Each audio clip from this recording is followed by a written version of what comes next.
We've seen it. We've seen female students that come through that are phenomenal, phenomenal, and then they get out in the field and they are just nonstop sexually harassed to the point where they're ready to quit welding, and they are ones that we need out there, the ones that are actually going to make good welds and make money, and have their own companies, and stuff like that. But it's these nitwits out there that just, you know, don't have any sense in their head to know what year it is, and just, act right. It's not that hard. I don't understand it. I mean,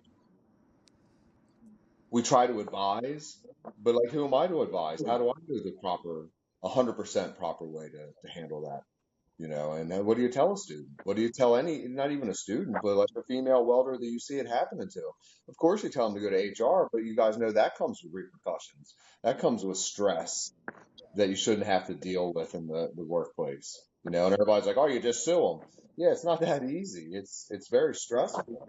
Then you have a label, and that's even worse. Even if you were right, I'm Mm. sure there's a label that follows you.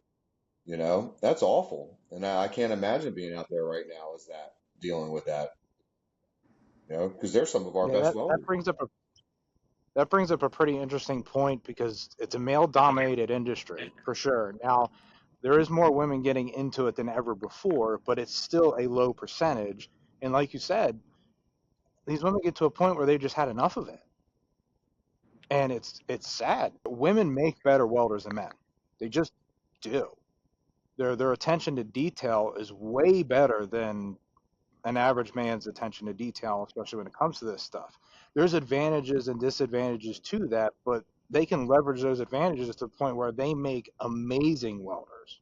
I mean, we have two students that I was there for that graduated recently that have already made a name for themselves. The ones that aren't surrounded by good people, it's just not a good experience for them, and it needs to change.